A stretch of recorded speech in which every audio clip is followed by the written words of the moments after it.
What's up, y'all? We back with another edition of Define Your Legacy. All right. And before we tap into today's episode, just want to shout out our sponsor. All right. The Define Your Legacy online store. All right. You can find the link to the store in the description of this episode. All right. We got tees, long sleeves, hoodies, all that. All right. So again, you can find the link to the online store in the description of this video. All right. Now, with that being said, again, let's jump right into the episode. All right, we got my guy Phil Starks on the show.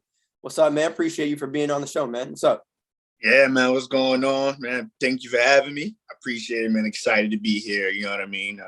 Like I said to you before, man, you've been doing great things, and I'm glad to be a part of it. And I'm glad to see you grow and want to continue to expand your network and everything, man. So I'm glad to be here. Thank you, man. Thank you, man. Much appreciated. So if you could, man, just introduce yourself and tell the world who you are and what it is that you do. So my name is Phil Starks. Formerly, I played, basketball throughout my whole life. Played college, high school, and then a little bit of professionally overseas. Now I'm in corporate real estate. So I'm doing facility management right now. So a little bit of leasing involved in it on a bigger scale, not residential, and project management. Finance stuff. It goes on, a lot, doing a lot in the corporate real estate world. So, yeah, good. So how'd you get started in the corporate real estate? It's interesting, man. It's not something that I knew existed, which is the crazy thing about it, right? Most people that are already involved in this field, they have like family members or someone that they know that already was involved in it. So to me, a whole new thing. So networking, so I have a lot of friends, that know people, right? So it's all about networking. So one of my buddies named Kevin Rivera, we both have a good friend named Michael, and me and him had the same interests. He was already in the corporate real estate field. So, we met a few times just to talk, we all had interest in fitness, running, working out, things like that. And then he actually was already involved in his world. So he started bringing me to like these events. That's what this organization that's all based around corporate real estate. So I started going there for about 2 years, and I'm like, never knew about this. This is a lot of money involved in it, right? But then I can also use like my skills that I already have outside of just like basketball, right? The other skills that I possess, that I can bring into a field and be, effectively as well, and then be able to, grow and, adapt and, make some money, So I got into it from there, and then, I started, meeting people. That's all I tell everyone all the time, that meeting people is, it will change your life. It's great to, want to do things, but, you got to have a good backing behind you and people to support you as well. The world goes around when you have people with you. So got to get people with me. And then next thing I started to get, jobs in the field. So, here I am now. So early in my career, but the trajectory, man, it's very high ceiling for me right now. And, I have a lot of things in the works that I think happening. So just kind of continue to keep growing, but then also keep learning, Yeah. Yeah. And talk to me about that too, right? The idea of networking, but also continuing to learn. Yeah, man. So, it's interesting because, I always tell people about, sports, right? Outside of just like being like a great athlete, right? You get all of these other skills that comes with sports, right? That can be time management, hardworking, determination, teamwork, right? You get all of these skills from playing from when you're a kid till you grow up to now, you don't really realize as you're playing, but you're also like gaining these, skills that you can apply, outside of sports.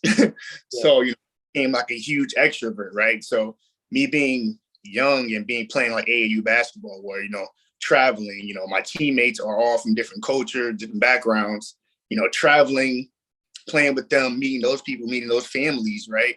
That are not just, like me, they're on the other side, they can be Spanish, whatever other, whatever races there may be, being able to talk to these people, meet these type of people, you can be able to, meet and talk to anyone, So, I was able to use that my skills and my abilities through sports, man, to honestly just, just be myself.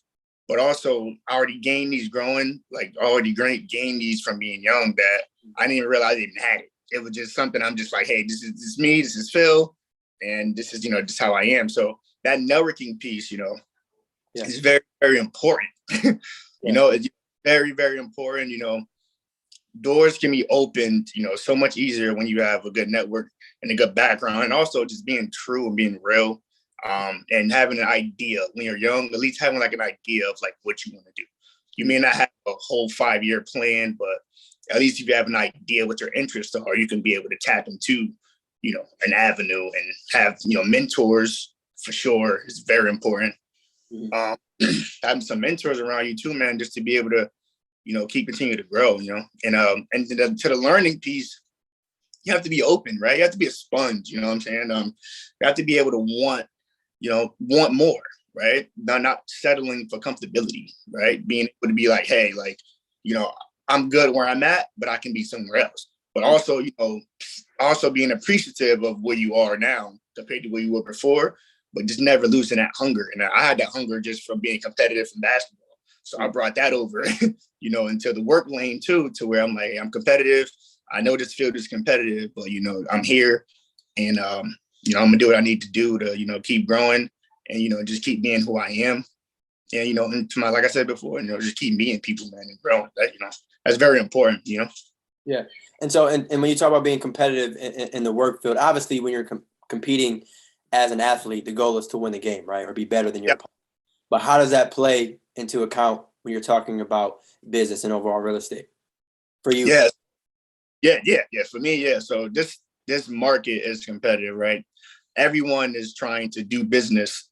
Everyone wants to do business with each other, right? So you got companies like, like my company that wants to do business with other companies, and all the company want to do that. So it's like you have to be able to, that's what I say about that learning piece. You have to be able to be someone that people want to work with, for one, but also you want to be someone that knows what you're talking about, right? So you don't want to just be someone that just, how we like you, but then when you go into the room where we have to problem solve, you don't really know what to do, right? So it's competitive. So you have to, with me, I'm on like, I use the social media platform LinkedIn a lot.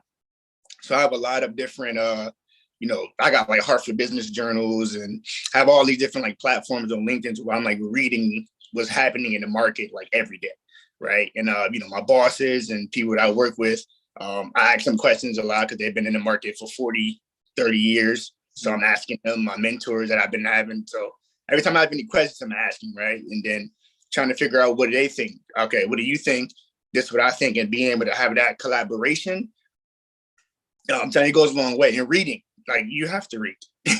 You have to read. So like I said, it's competitive, but if you have an idea of like, what do you think can make something better, just pitch it, right? Like pitch the idea, have the blueprint of what you think, why you think it, and run with it, right? The worst thing that can happen is they say no, right? But they can say yes, or they can tweak it, right? So it's all about taking that chance and that risk too, So that competitiveness always comes down to not me saying I always want to be like, the one or the best, right. But more so of like, I want to make an impact, right? I want to be with someone that can come into a team, especially with a new role, like I am now.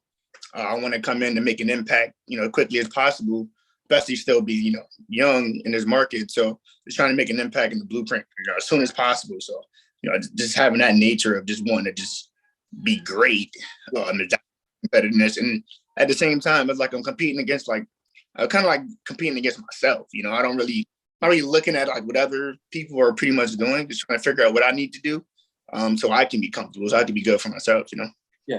It's all about getting at least 1% better every day. Exactly. And you mentioned a couple of things, right? One, LinkedIn, also reading. And so explain to me how you feel about attaining new information. Okay. So I guess for the obtaining new information, I guess it comes down to your interest, right? I obtain the information that I get, I absorb it, I like it, I want it because this is something that I'm passionate about, something that I'm interested in. So, that's like very important, right? Like if you're not you're doing something for like money, or if you're doing something for the reason that doesn't really involve like passion. I know we all have some jobs we're going to do that we really don't want to do, may not be highly passionate about, but you know, for this field that I'm in, like I've been in it for about 3 to 4 years now.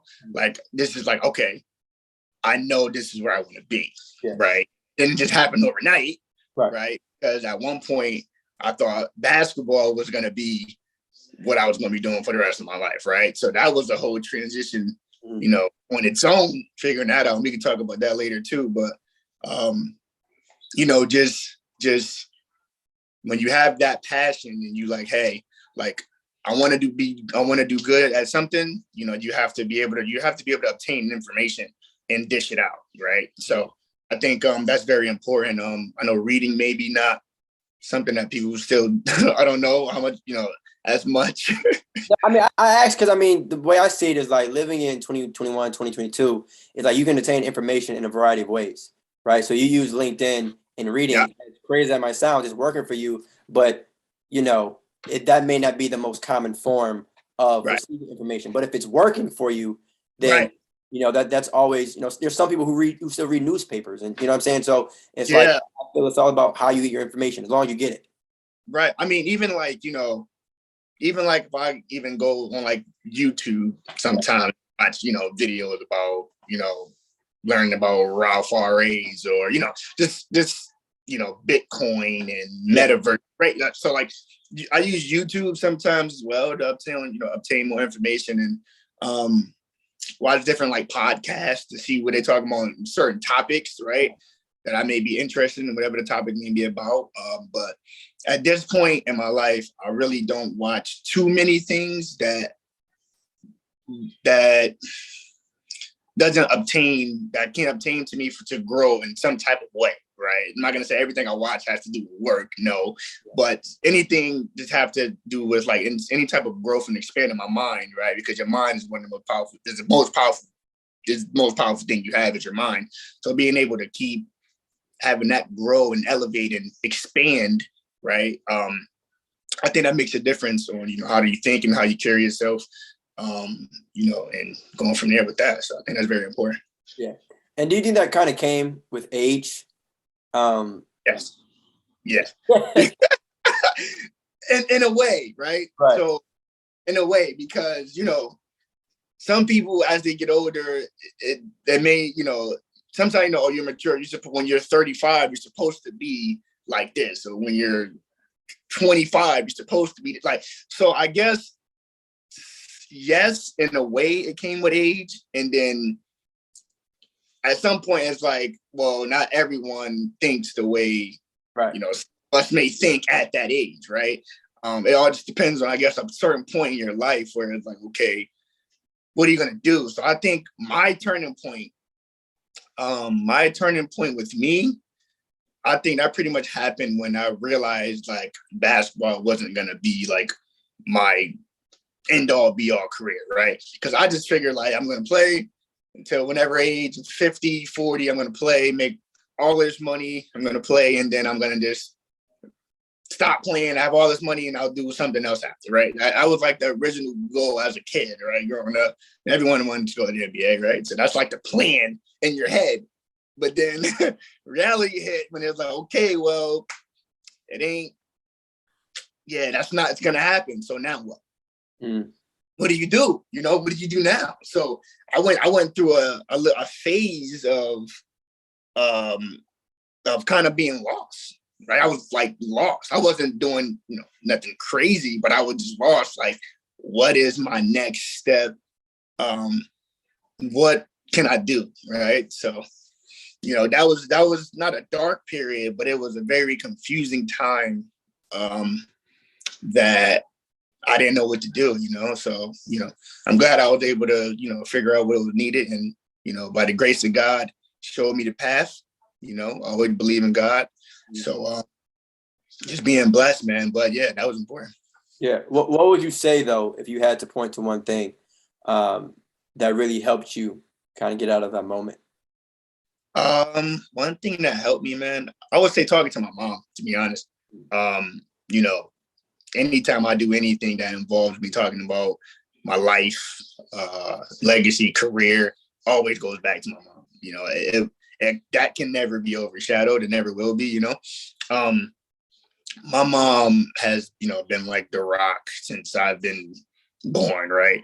So when I was going through that phase of what am I going to do, you know, me and my mom had like scheduled talks every week for about 2 years of just every week, okay, let's talk about interests. Let's talk about what do you want to do? Let's talk about, you know, what do you like to do? Let's talk like we were breaking it down to like a science, right? To where like we were writing it down on paper. You know what I mean? So it was an intense time, and you know, gotta credit my mom because like, you know, she didn't have that type of support system or thing like that growing up, and she provided that to me with, you know, and she's still working 2 jobs.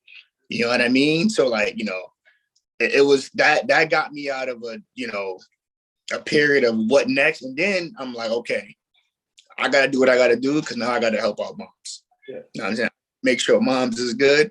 So I'm going to figure this out, do what I need to do so moms could be straight. You know what I mean? So that was huge. That was huge for my mom. Yeah. But you say that was even an added piece of motivation? Yeah. Big time motivation. It was pretty much all I really needed. Like I didn't really need anything else. Like that's all I needed, right? Like it could be a million people saying, "Oh, you're not gonna be able to do that. You're not gonna be able to do that. You can't go that way. You can't do that. That door not gonna open for you. That door, like it could have been all of that happening. And as long as I had that support system in my corner that I can always lean back on no matter what, I was good. And I was gonna find a way through that door if it was locked. I'm gonna find a way around the door. I'm not gonna jam it. No, jimmy it. I'm gonna find a way around that door, and I'll see you soon. You know what I mean? So you know, everything is about time, right? Something didn't happen. I say, hey, it wasn't meant to be, or it wasn't that time, right? So I didn't get everything I tried to do, you know, through this time of me growing and, you know, developing through this thing we call life. But what I didn't do was give up. And I easily could have. You know what I mean? A lot of no's before I got that one yes. You know, as they always said, you get that one yes. Sometimes yeah, you know what I mean? It changes the game once you get that one yes. And I got mine. And once I got that, it just went up from there, you know? So it's very important to not give up. For sure. Did you try anything else outside of real estate or before real estate? So before real estate, I was in kind of like social work, like / community work with like youth. So before I went into the real estate field, I always had the I want to get back mentality, you know, because I'm from, you know, born and raised Hartford, Connecticut, you know, in the rough areas of North End, you know, so I know, you know, what a lot of those, you know, youth, young adults are going through or been through, right? So, you know, I always wanted to give back when I had the chance to, because I know I could relate, right? So I did that for about 2.5 years. I worked for this company called Our Piece of the Pie. It was like a youth development company that, you know, was all about youth and empowering our youth and, you know, growing our youth and giving them those resources that they don't have, right? So that was basically what that all was about. So I got into that first because I'm like, hey, I want to get back to the community. Honestly, the work is great. It's fulfilling. It's amazing. Community, you know where I'm going. I feel the word "but" coming along, but I'm gonna wait for you to say it. So the work is great. You know, it's rewarding. It's fulfilling. But then when it comes down to pay, money, financials, right? It doesn't play a factor, right? Like if you're gonna be in that field, it's like this is like my overall passion. I love to do this. I want to do this. I don't want to do anything else. So you don't think about that part, right? I was still trying to figure out things, but I know what I liked. So I'm like, hey, I want to do this right now. So I did it, right? And I from my rapport at the company, I did a great job. So that's, that's still a great company. But down to, expenses, money, what I'm trying to do in life, it just didn't align with what I was trying to do. But at the same time, it actually still helped me a lot at the same time too. So I don't take that away from it either. You know what I mean? Yeah. And so as you kind of moved on in your career, do you feel like you at times had to choose between passion and money? Yes. Yeah. Because, and that's the tricky part, right? Because, it's like, okay, you don't want to just, I don't want to just work here because, because it's for the money, right? You don't want to be miserable. But at the same time, it's like, if I'm over here doing this, I have to work another job to make ends meet, or I'm working living check to check where I can't do anything you know what I mean? So it's like a draw line. Right. That happens. So it's like, it's tricky. It's very, very tricky. And I would say, like, at a point, I'm like, okay, I'm doing something I really, really love. Not really getting paid as much. Let me try something else because it's just not cutting it at the moment, right? So yeah, I had to. I did at one point. But then I was lucky enough from doing that job, lucky enough to get something better, because even though I didn't overall like the job as much, the ability to grow and the knowledge that I gained from the job actually helped me more. So if I didn't go that route, I don't know if I would have ended up where I am now, because getting that experience opened a floodgate of doors after being able to do that, right? So sometimes you got to do the dirty work, right? Sometimes you got to start from, one point to get to another point. Yeah. So that's pretty much what I did. So now they align, right? Now the money aligns with passion. Right. And I ask because there's obviously two sides to every coin, right? And sometimes there's people out there that feel like, money isn't everything. You should chase your passion. Well, at the same time, we're adults and, bills, passion doesn't pay the bills, right? And at the same time, on the flip side, there's people who feel like, hey, man, all I care about is money, right? Right. Or all I care about is like just coins. Like even if I don't like it, I like the number that shows up in my bank account. So it's always, as you mentioned, it's I don't think there's a right or wrong answer. I think to your point though, what's important is you understand what it is that you want. Right. And it sounds like you've been able to make the right decisions, right? Yeah, man, because, it all comes down to, like, as I mentioned, like having like that plan, right? Like you don't have to have, like I said before, you don't have to have the 5-year plan. You don't have to know exactly what you want to do, right? But you have to have some sense of what you want the end goal to look like, right? You have to have some sense of that, right? The interest, the passion, like what steps it takes to get there, right? So any job or any company that I look into, like before I decide if I want to go there or if they are reaching out to me to go to the company, I always look at the org chart, like this is something I just do. Look at the org chart. If I come into this company now, how many people are above me? I have to know. Like, that's not something I don't know if everyone does, but I'm like, okay, how many people are above me? I'm curious, and who are they? What do they do? What do they possess? Right? And not just because I'm like, I want to come in and take their spots, but it's like, no, I want to come in and I want to learn, and then I want to take their spots. No, I get it. No, but just being able just to know what you are when it comes to me, I think it's important when it comes to org chart, power, diversity in companies. Like I feel like you need to have an idea of, where you sit, in the company, right? And since I'm in corporate, right, that is something that is vital to me for sure, because diversity and inclusion, right. Things like that. So I want to make sure that I'm in a spot where I can grow and I won't be stopped, and I can grow and I will be able to use my talents and gain information from the ones above me to be able to keep my trajectory, going. So before I take any jobs, man, I always I always know someone in the companies, which is very important, and to reach out and ask from people in the house, right? So I think that's very important. And it comes back to, like I said before, networking. Yeah. Gaining that network, so that's, it's very important, man. So that's how I've been able to decipher, maybe not for me. Yeah, that will work for me. Or, maybe later down the line, I'll get there. You know what I mean? Yeah. Having those all planned out. I mean, I work as planned, but. Right. I got you. There's a goal at hand. Right. But you mentioned the word diversity. So I'll ask Yeah. you this, and not necessarily you speaking on behalf of the company, but just in Yep. terms of overall corporate real estate. Do you see a lot of young Black men working in corporate real estate outside, not just your company, but just generally speaking? No, honestly, no. I do not.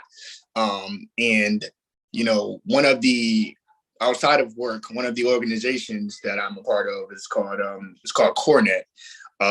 It's a corporate commercial organization that it's all about everyone in corporate real estate. I mean, the executives in corporate real estate, project managers, interior designers, everyone that's involved in, right, the functionalities of a corporate building, right, all a part of this organization.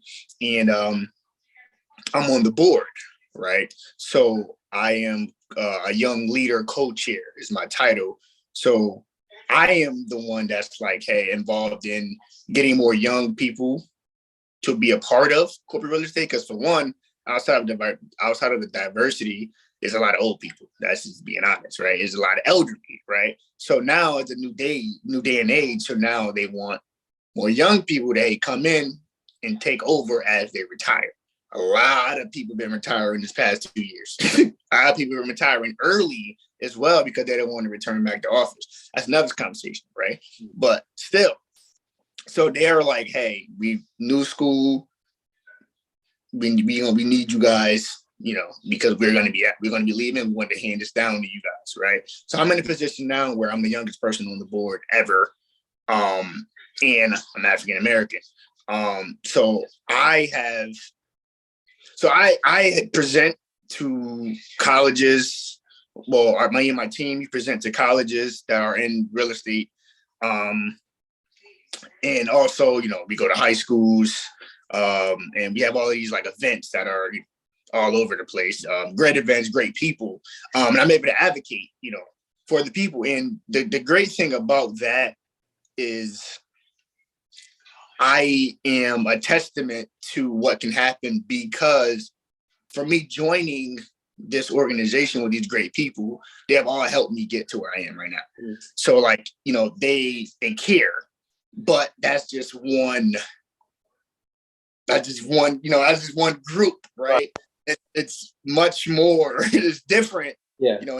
So we're trying to figure out, I'm also a part of the DEI, diversity, equity, and inclusion board as well, to try to figure out which other functionalities we can use to get more diverse. I mean, even when it comes to women, right?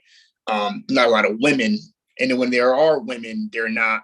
When you look at that org chart, right? Like I mentioned before, you have the CEO, always a white male. Under him, either 3 or 4 white men, and then under that, you may have one girl, and then one woman, and then a couple men.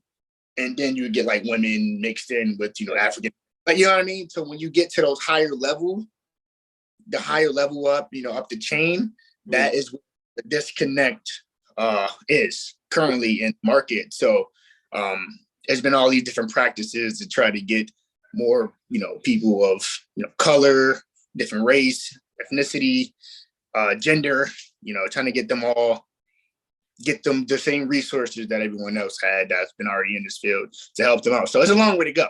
Yeah. That was the long answer. The short answer is no, there isn't any that I see is that much. Hopefully that'll change, right? Hopefully that will change, but at this moment, it's a big work in progress. And definitely hope to see some changes eventually. Well, what I would ask in response to that is, what do you think could be done to change that? What could be done to, get more young people involved into real estate? At least to what you believe. Obviously, I don't think there's any right or wrong answer, but in your personal opinion. In my opinion, I think just making it, making corporate real estate more of something that you can see, right? Because the thing with it is like if you don't know it, then you don't know, right? It's like you're not gonna just go online to search for corporate real estate jobs. Right. You just don't look. You'll look up like you'll go looking up like a company.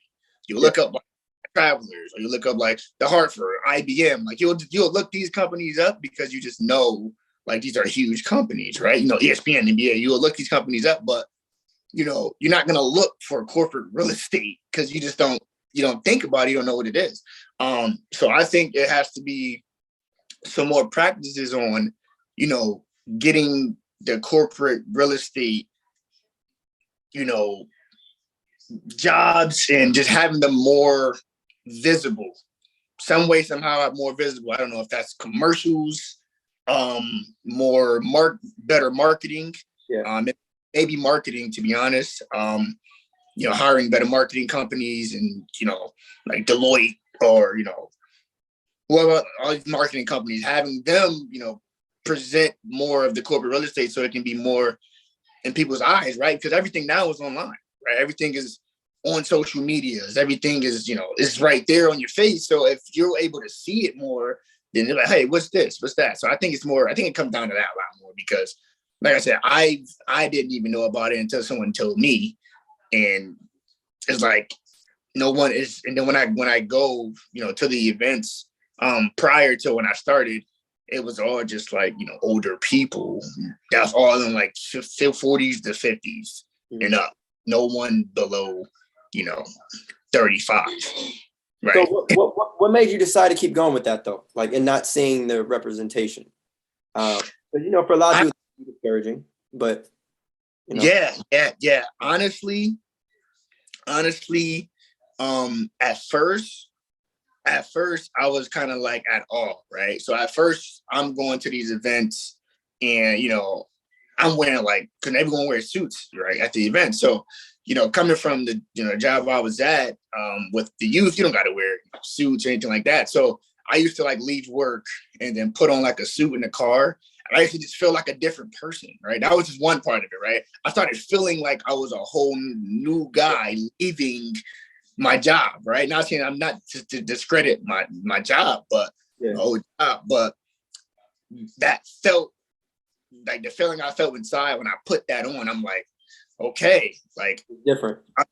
It was different. It was a different type of feeling, and I'm like, okay, something is telling me keep this going, right? So I'm going to the events, and like I said, seeing everyone that was there, that were older, definitely was a little I don't have this much experience as anyone here.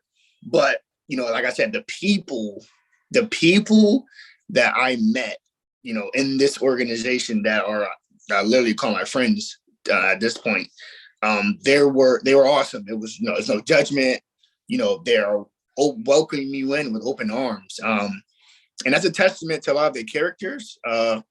Because even throughout the time of me coming to the events, even when they stopped because of COVID, it was still called check in. And like I said, I'm not even in corporate real estate yet officially. I'm still working for our piece of the pie in social work. I'm not even in this world officially. I'm still over here, right? And they still are, hey, I want you to meet this person. I want you to meet this person. You know what I mean? They used to actually put me in connection with other people. Which helped me a lot too with my network, you know what I mean? And also with another tool that I try to tell people as well is, social media, right? Using social media to your benefit, right? I don't think some people know, right? But to a certain degree, you have to post and portray what you want people to, see and what you want them to think of you, right? So in terms of if you're someone that's just going to post pictures of you always drinking, always going out, always doing these type of things, that may not be you per se, right? But if that's what you portrayed, then that's kind of what people are going to kind of look at. Yeah, that's how they're going to interpret who you are. Yeah, without it actually being true, right?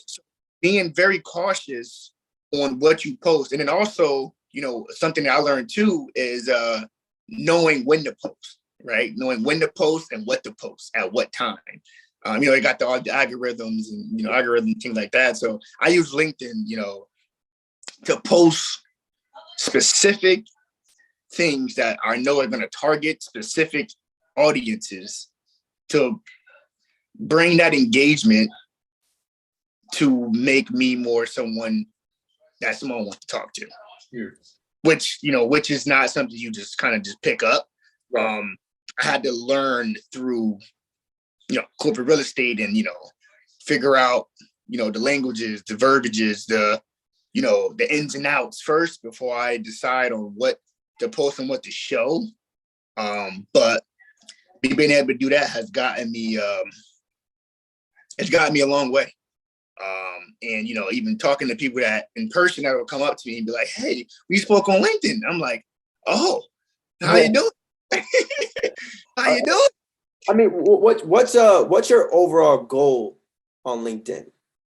My overall goal on LinkedIn is, for one, to engage with people. They don't even have to be just in my market, but just engaging with people that, wants to either do business, with me, with my company, or, meeting people that possibly wants to do business with, people that I know or knew, or companies that I've worked with previously. And then also, my other goal on LinkedIn is to portray and, put myself out there so I can be seen. And what I mean by that, I'll give you some, insight. What I mean by that is COVID, right? Mm.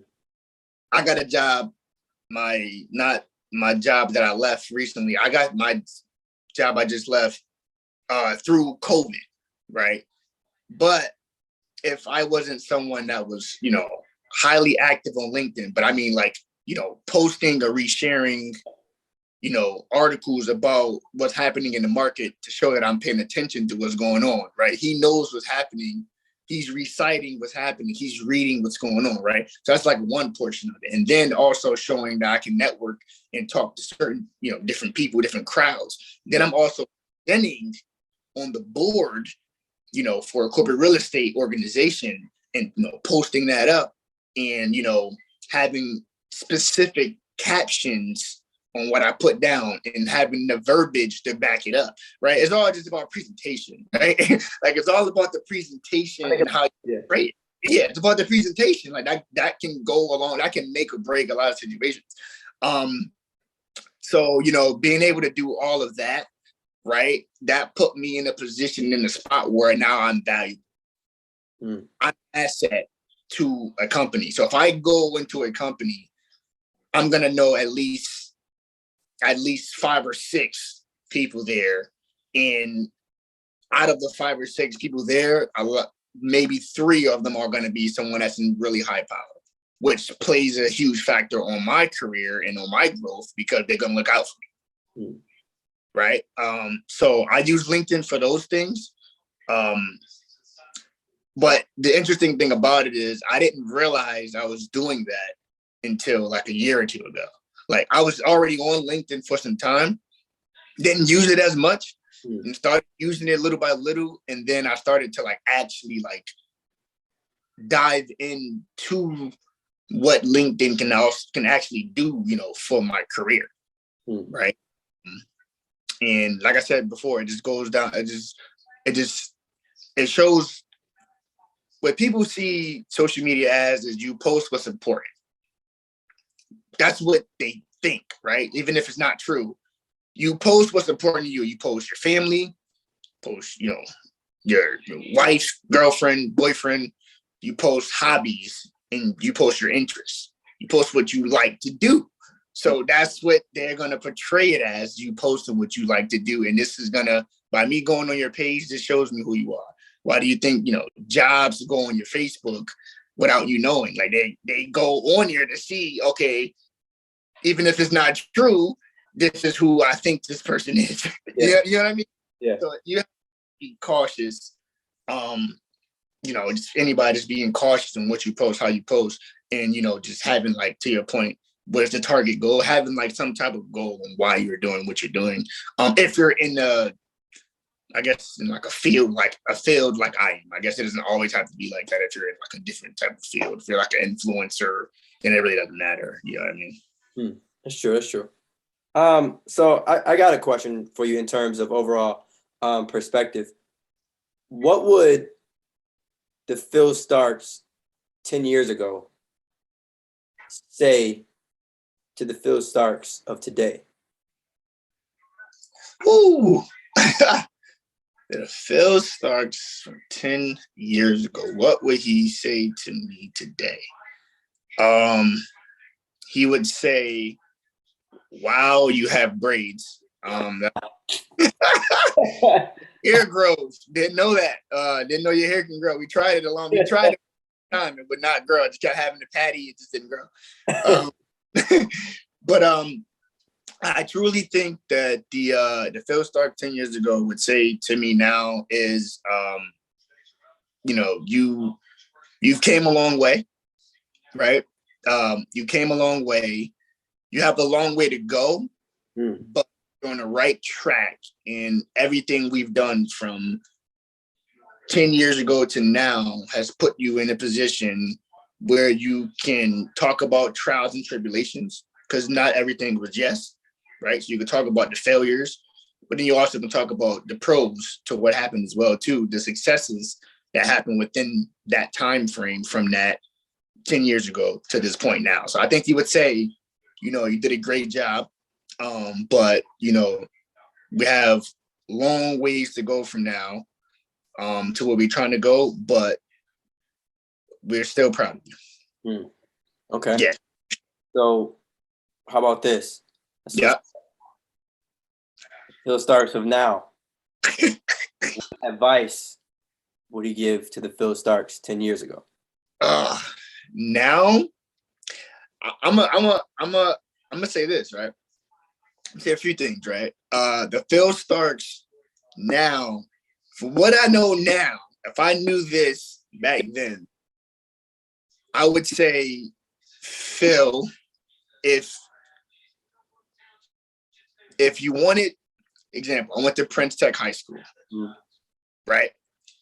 If I knew that school was only for trade, really, right? I didn't know this, me and my mom, we didn't really know all of this, right? We didn't know I was going to be this type of basketball player at that point in time, right?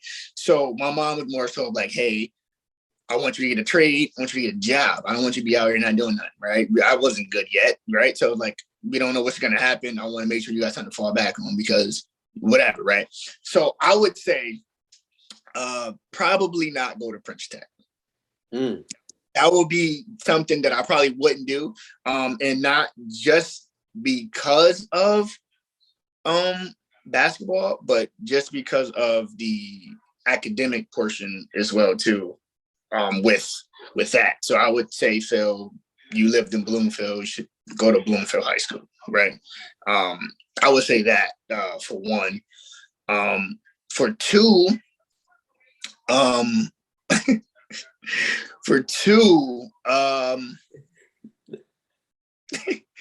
trying to think. That's a tough question. Yeah. We'll put like this. Do you wish that there was something that you could have been taught in high school that would have helped now? I have to revert it back to sports again, because it was my life, right?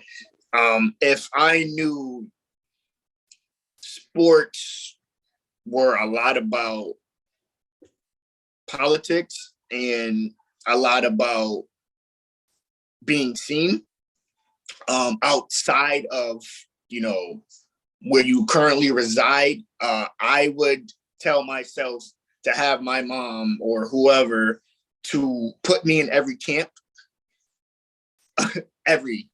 right? Highlight films, footage of every workout, everything. Just continuous footage of everything, right? I would say that part is what I hate that I learned later in life about how important that actually was, right? Not going to these camps or not playing on this specific AAU team to go to that specific tournament where certain coaches will be when you play, right? Not knowing all of that, just assuming like, hey, I'm averaging 40 or whatever a game, I'm going to get all these offers either way, right? Not knowing that it's probably someone else probably averaging that, but then also playing against other people, but then also playing AAU on this big AAU team that's playing these NBA players, right? Like if I knew all of that ABCD camp, like things like that, like Nike camp, like if I knew all of those things, I would definitely would have wanted to be like going to all of that. But then also focusing a lot too on schoolwork more. I didn't really focus as much as I should have on academics, right? I later on in life started to be like, okay, you buckle down. When I got to like college, I started like really buckle down more on like grades wise and actually studying for the most part. But beforehand, I was just like, hey, I'm going to play basketball. That's what I'm going to do without really studying as much as I should have. So that was one of the big things I would say too is focusing on that classroom much more. Yeah. I mean, you mentioned kind of, it sounded like what you were talking about was like branding a little bit, is like, treating yourself as, an overall business. But the thing is too, if you notice, obviously with the time frame, 10 years ago, this is before Instagram was really, going crazy. True. Or, social media, obviously what it is today. So how do you think, the social media platforms as a whole? I mean, we talked about LinkedIn and just overall what we post and when we post, but how do you think people can utilize social media to improve their networking skills and overall get in the right room, Yeah. Now that we have these platforms now, I think it's critical to have an idea, once again, of what rooms you would like to be in, right? What type of room would you want to be in, right? What type of conversations you want to have to get to where you're trying to go, right? And once you have some type of idea, even if it's not like a full-blown idea of like, okay, I want to go into marketing, or I want to go into branding, right? Like, or I want to do something with data, right? Even like Facebook, you can go on like Facebook and literally search up like an event on Facebook about data and you will find events that are happening, right? They post them. Like, it's like the information is there. It's just sometimes you just have to find it, right? Trying to find groups, like, like you have your platform, trying to find groups that, have the same interests of what you're trying to do. You know what I mean? And when you find those groups talking to people that share the same interests, that to that learning curve point, you can learn more, you can grow more, you can work collaborative together, to get to, whatever you're trying to do, or use that information to get to another room that you're trying to get into, right? Just continue, like I said, not always being comfortable, not settling with being comfortable, I should say, and being able to be in a room and be like, okay, I'm the smartest person in the room, I got to get out this room. Yeah. Right. Not okay, I'm the smartest person in the room, I'm gonna stay in this room because I know everything more than everybody else. Yeah. So you don't want to go to another room because, that's not comfortable, right? Me not knowing everything and everyone else knows more, so that is another thing about it too. So I think it's using the platforms, social media, just to, and also portray what you want, right? So if you use your social media platform to say you're interested in a certain topic, you never know which one of your followers or, anybody you follow may have that same interest and already a part of something that is, you never know, right? Like, you never know. So if you post, like I said, if you post what you're interested in, your hobbies, you never know what can happen from that point, right? So like that is also another, huge, advantage, that, young people may have at this, younger people may have at this point in terms of social media. There's a lot of access to a lot of information, and you can just like DM someone at this point. You want to mentor, if you want to mentor on LinkedIn, that's like a CEO or, whatever. And you you write the message correctly, like I mentioned, is presented right, you may never know where that can go. Yeah. That go somewhere, right? From my LinkedIn platform, I got flown out to Washington to meet the president of my company. And I was only in the company for about 4 months.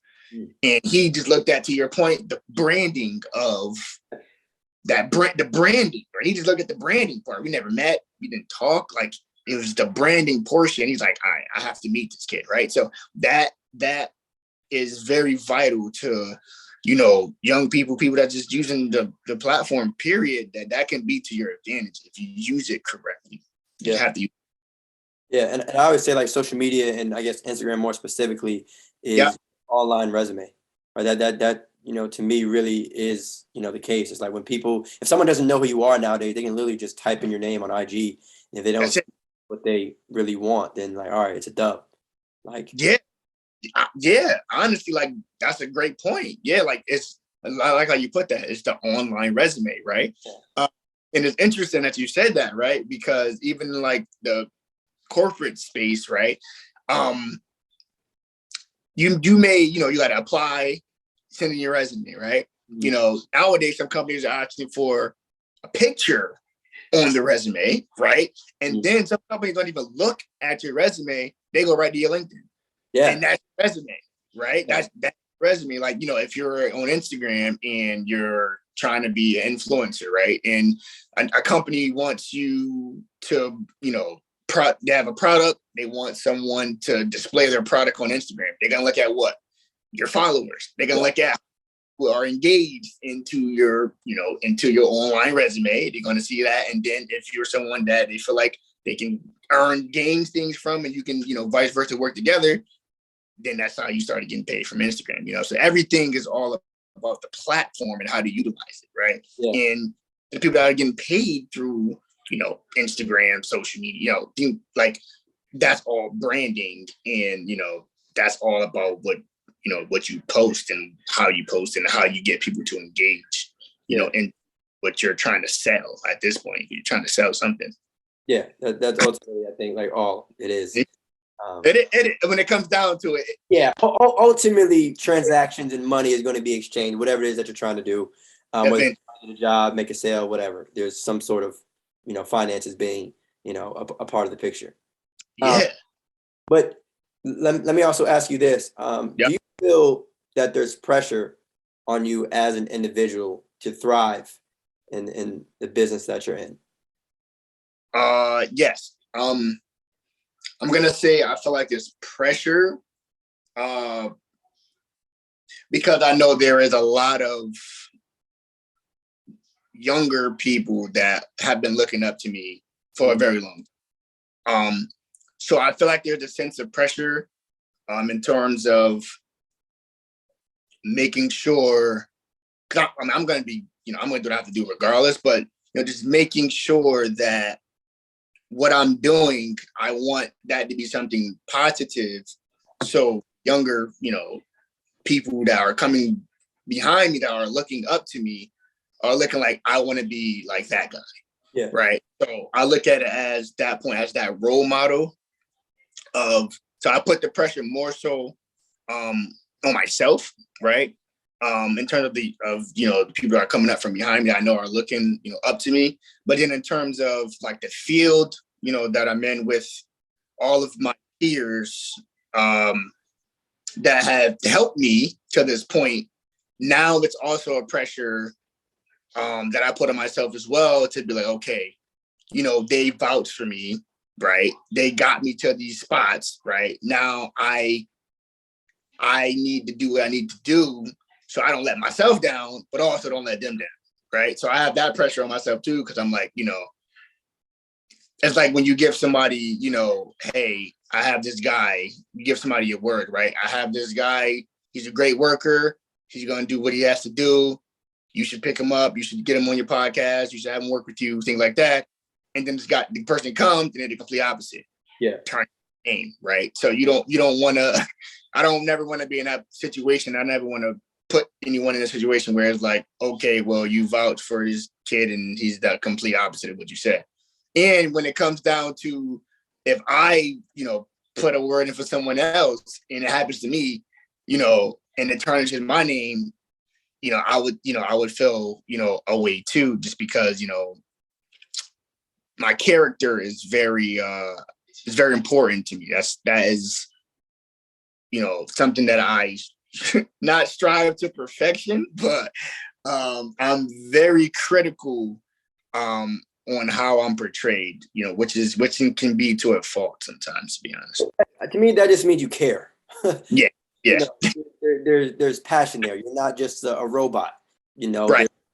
You function. You're someone that values, what it means to be, a human being. But you talk about, obviously being a role model and the next generation. Yeah. That leads me to my final question, which is Yeah. a question that I ask everyone on Define Your Legacy. And that question is, how do you want to be remembered? Oh, that's a great question.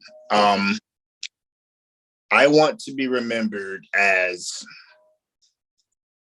an individual, right, that came from nothing, right? Legit came from nothing and struggled to an extent, right? Struggled to an extent to get to where I am now, right? So I want to be someone that people can look back and be like, oh my God, Phil, he was a great, good, okay, whatever, basketball player. He was a great basketball player. He did these things in basketball, but he transitioned in from, sports to corporate, and then was able to go to corporate and make an impact there. And then he eventually, I'm hoping, that I get, God's willing, get to a point where I am, at the highest point I can get to as a leader and be portrayed as someone that was a great guy, hard worker, family man, and, never took no for an answer. And if I can just be remembered as that, that will be something that, will be very honorable, to be completely honest. You know what I mean? I like in a way that my career in sports didn't go the way I planned, because I am able to tell, like I said, younger people, like, hey, you got a passion, you got a dream, follow it. Never not follow your dream, right? Follow your dream, right? But just know, if that dream doesn't happen how you planned, you can do other things, right? Gain other skills. There's a lot of other things you learn without you even thinking about it that you can apply to other parts of your life outside of just sports, right? Because without basketball, I wouldn't be where I am, right? I wouldn't have learned all the things that I've learned or seen all the things that I've seen without it. So I wouldn't be able to be successful where I am now without the sport, right? So, being able just to make sure that is something that is, portrayed to the young people as well, is very important, and going on a tangent here, but like even with some people ask me a lot, hey Phil, like, you're not even that old, like, why did you stop playing? Or, do you feel bad about how it ended because you wanted to end it another way? Like, so I get asked that all the time, and I'm like, I am happy with how my career ended. Like, I'm okay. Like, I personally am good with how it ended, right? Never thought I would say that in terms of like, how it ended, but I'm like, wow, like, I'm glad it ended the way it did, because now look what I'm able to do. Mm-hmm. Look at what I can make now in this space. Because when you think about it, and I was very critical in this, because a lot of people was like, hey, why don't you be a basketball coach? Why don't you go into training? Why don't you do something involving, basketball, right? And I was like, I love the sport, I love basketball, but I have interest in other things. And I want to show people that you don't have to just stick to doing something that's related to the field, and you can do completely opposite, in which I did, which I'm able to do now. And I'm doing a great job at it. So being able to portray that is, I think, very important too. Because nobody's seen this coming. I can tell you that. Nobody. I didn't even see it. So no, I can tell by the, when I first asked you, how you got into it, and just the idea of like, where you were at 10 years ago versus, where you're at now. And it's just like, but that's kind of how life works. It's like, sometimes you just gotta, go with the flow. It doesn't always go as planned, but there's maybe a bigger plan at hand. You can't always, obviously, you can never see into the future, but hey. Right. That's what I live by. Yeah. I look at everything, I tell my girlfriend all the time, anything that happens, I'm like, hey, is a silver lining somewhere? And I always find positivity in the silver lining out of any and every situation that I could have, or anybody could easily turn just completely negative, right? Oh, yeah. Energy is important to the vibrations of the world, right? You whatever energy you put out, the energy you receive. Right? I don't know if everybody else believes that, but I believe in the energy, right? The vibration. So I believe that if I put out all this positive energy, I'll get it back. And I think it's working. So, if it ain't broke, don't, if it don't fix it. That is a fact. Exactly. So that's how where I am right now in life right now. No, I hear you, man. And I just want to say, man, thank you again for being on the show. But if you could you do me a favor? Just drop your social medias, I guess, and where people can find you in terms of contact information or anything like that. Run wild with all the promo and marketing that you want to do, man. Yeah. So my Instagram name, I believe, is Phil Starks. It's pretty simple. Facebook, Phil Starks. My LinkedIn is Philip Starks. So there you go. Pretty simple. I'm not that hard to find. No crazy nicknames, nothing like that. Pretty basic, simple, straightforward. This is me. This is who I am. So yeah, man, if you have any questions about anything corporate real estate related, you want to talk about life, whatever the case may be, man, I'm an open book. I'm always willing to, talk and spread my knowledge and also gain it at the same time, right? So yeah, that's where I could be reached at, man. For sure. You have any final words for our lovely audience of Defined Legacy? Yeah, man, I just want to say, man, it's great to be on here, man. You have some really, really great questions, challenging questions. I like being in situations where you can be challenged, right? So I do appreciate you challenging me on these questions. At the same time, man, I just want to give you another shout out, bro. You came a long way too. You know what I'm saying? And I'm loving the things that you're doing, man. And if there's anything else, we should talk some more. I'm definitely interested in a lot of the things that you have going on. I haven't been able to talk to you about anything that I'm interested in yet. That's kind of aligning with what you're doing, but I think we should connect soon. Sure. Chop it up and talk, man, because I am in the learning phase of what you're actually doing now. Sure. So talk to you about that too, and what tips and tricks I could get from you. Sure. So yeah, man, I'm just glad I was able to come on here today. And like I said, man, God bless you and your family and everyone else. And keep doing your thing, man. I love to see it. Thank you, man. Thank you, man. I appreciate it, definitely, for sure. So yeah, man, another dope episode, y'all, of Defiant Legacy. But on Defiant Legacy front, make sure you follow us on Instagram, Twitter, Facebook, subscribe on YouTube, Apple, Spotify. All right, again, check out the online store. Link in the description of this episode. Again, Defiant Legacy, y'all. And just like that, we out. Peace.